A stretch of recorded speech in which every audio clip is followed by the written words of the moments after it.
Olá, meus amigos e minhas amigas, bem-vindos ao nosso canal Engenharia Curiosa. E hoje nós vamos falar da nova queridinha da Europa, a Lisboa do nosso querido Portugal. Eu vou te contar o que aconteceu com essa cidade que, do ostracismo de 20, 30 anos atrás, transformou-se na nova sensação de toda a Europa. Mas fique aí que eu vou te contar essa história. Mas não esqueça de se inscrever no nosso canal, acionar o sininho, dar o seu like e os seus comentários.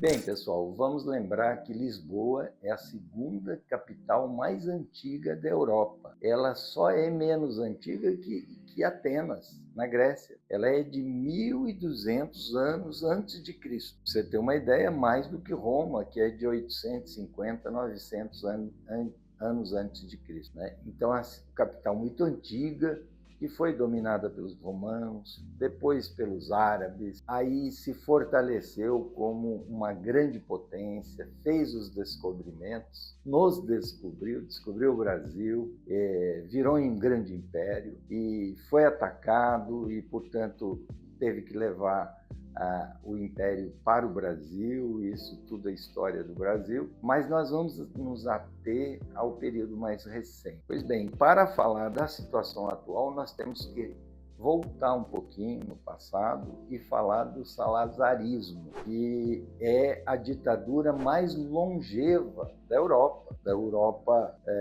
recente. Então, foram 41 anos de ditadura do Salazar, de 33 a 74, quando houve lá a Revolução dos Cravos e passaram a ter uma Constituição democrática e veio até os dias de hoje. Então, por conta desse período extraordinariamente longevo da ditadura, a cidade de Lisboa ficou esquecida, caiu no ostracismo e na verdade, até um certo desprezo dos turistas e mesmo dos europeus de um modo geral. Mas o que ocorreu de uns anos para cá, de 20 a 30 anos, ocorreu uma reviravolta em Portugal, num primeiro momento, em função de atitudes do governo, melhorando o ambiente de negócio, né? Então,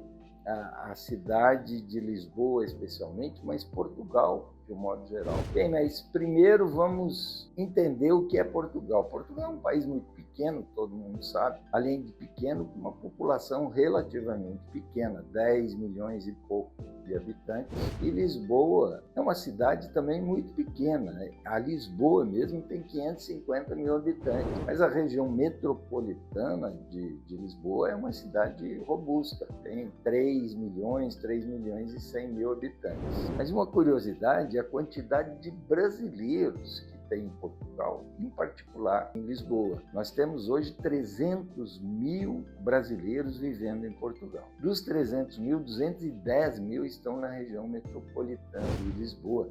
Isso quer dizer que na região metropolitana os brasileiros são 7 a 8% da população, né? Então, formando ali a maior colônia de imigrantes residentes na capital de Portugal. Bem, mas vamos entender o que é que fez essa cidade, que estava lá no ostracismo, um pouco esquecida, enquanto outras capitais da Europa, pujantes, recebendo milhões de turistas. O que aconteceu nos últimos 20, 25 anos? Várias decisões do governo perfeitamente acertadas, que em primeiro lugar trouxeram o desenvolvimento. Nos últimos 20 anos, Portugal cresceu a uma média de 3% ao ano todos os anos. Então, se você fizer a conta, vai dar que nos últimos 20 anos Portugal cresceu 80% o seu PIB. né? Hoje está com 270 bilhões de dólares de PIB. Então, é o produto interno bruto. Mas foram medidas, várias medidas, e eu elencaria sete grandes medidas que foram responsáveis por trazer a cidade de Lisboa para esse novo estado. Primeiro, apostando na educação. Segundo, apostando numa nova infraestrutura, uma infraestrutura de qualidade, de estradas, de fornecimento de energia, de melhorias nas grandes cidades, em especial em Lisboa, melhoria da parte visual e tudo, e melhorando os espaços públicos. Então, tudo isso foi melhorando as cidades, em particular Lisboa. Terceiro, apostando na inovação. Então, com isso, com esse incentivo à inovação, começaram a vir para ali as startups. E hoje, Lisboa, Portugal, de modo geral, tem 4.000 startups, das quais 2.000 estão em Lisboa, né? Então, e algumas já viraram unicórnios, quer dizer, já eles têm 5 a 6 empresas que viraram unicórnios, nascidas desse ambiente de inovação criado ali, especialmente na cidade de Lisboa. E eles têm lá, então, por exemplo, um grande equipamento para inovação, que é o Tagus Park, que fica em Oeiras, né? Então, ali você tem um ambiente extraordinário de incentivo à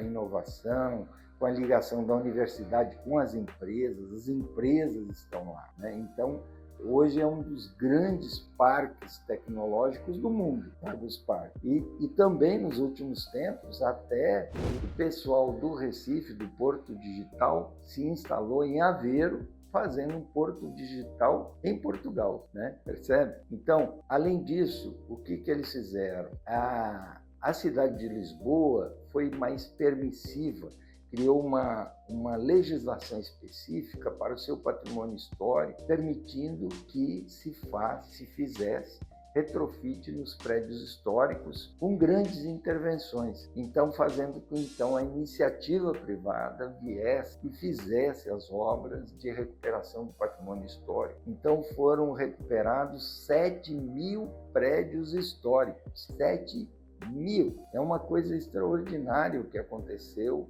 na questão do patrimônio histórico de Lisboa. Então, o Estado veio e arrumou a infraestrutura, arrumou as cercanias, principalmente das regiões centrais, onde tem os patrimônios históricos, e a iniciativa privada veio incentivada. Para vocês terem uma ideia, o IVA deles, se você fizesse uma recuperação do patrimônio histórico por vários anos, o IVA passaria de 23% para 6%. Então, realmente foi uma decisão revolucionária na questão da revitalização arquitetônica da cidade. Além disso, mais algumas ações foram fundamentais. Primeiro, a popularização do 5G. Então, hoje em Portugal, você tem a popularização ao 5G esparramado por tudo, em especial na Grande Lisboa. Várias ações facilitando o empreendedorismo, de maneira que o ambiente de negócio melhorou muito. E também, aliado a isso, facilidades na questão de documental, de poder ter patrimônio em Portugal. Então, facilidades na questão de aquisições dentro de Portugal. Então, todas essas medidas quiseram mudar a cara da cidade. Em primeiro lugar, Lisboa ficou muito agradável para visitar, ficou mais segura, mais limpa, mais bonita. Então, você pega aqueles bairros centrais, o Chiado, o Bairro Alto, a região da Praça do Comércio. A Praça do Comércio era um grande estacionamento. Hoje ele é aberto a todo mundo, cheio de turistas, e os lisboetas podem ir lá também. Um relacionamento excelente com o Rio, grandes monumentos recuperados, então a Torre de Belém, novos investimentos no Parque das Nações. Então, por exemplo, o Altice Arena sendo ali formando o conjunto do Parque das Nações. Do lado do Parque das Nações, o segundo maior oceanário da Europa, só é suplantado pelo de Valência, lá onde o Calatrava fez os projetos. Então, o segundo maior oceanário da Europa, com 15 mil animais, é uma coisa extraordinária, com tubarões, com toda a fauna, principalmente a fauna dos mares. Estão mostrando aí que é um povo que sempre conheceu do mar, porque, aliás, vejam bem, Lisboa é a única capital da Europa continental que é banhada pelo Oceano Atlântico, além de ser a mais ocidental. Todas essas medidas fizeram com que fosse muito agradável e convidativo para os investimentos. Então, muita gente foi para lá investindo mesmo, gente do mundo inteiro. Haja visto tantos brasileiros que estão indo para lá para investir e para morar. Também houve uma adesão muito grande dos nômades digitais que vão para lá para fazer o seu trabalho e morando provisoriamente. Então, tem sido uma das cidades mais atrativas para o nomadismo digital. E também grandes eventos culturais, principalmente. E eles conseguiram levar para Lisboa o Web Summit, que é o maior evento de tecnologia do mundo, que acontece em novembro, que é um grande evento que junta lá 70 mil pessoas do mundo todo para discutir tecnologia. Além disso, eventos culturais. Esses grandes artistas brasileiros, volta e meia, estão em Portugal e fazendo shows extraordinários, né? E grandes atrações internacionais também. No entanto, nós somos obrigados a falar dos problemas. Que problema isso trouxe? Trouxe a hipervalorização dos imóveis e especialmente os aluguéis, né? Essa florescência de gente indo para lá querendo morar passou a competir com as pessoas que estão indo passear. Então, o Airbnb passou a ser uma grande possibilidade para os donos de imóveis e que passaram a deixar de alugar para poder colocar no Airbnb. O que aconteceu com isso? Os preços dos aluguéis explodiram. Para vocês terem uma ideia, um aluguel de um apartamento de um quarto pode custar até 2.500 euros. 2.500 euros. E vamos lembrar que o salário mínimo em Portugal é 800 euros. Né? Então seriam quase 3 salários mínimos para poder pagar somente o aluguel de um pequeno apartamento. Então, isso é um problema muito grave que está acontecendo, em especial em Lisboa, por conta dessa efervescência da própria cidade. Ela está tendo esse problema, né? Vai ter que enfrentar esse problema do aumento explosivo dos aluguéis. Mas, de qualquer forma, então, Lisboa passou a ser um destino obrigatório para todo mundo, em especial para os brasileiros, pela facilidade de língua, né?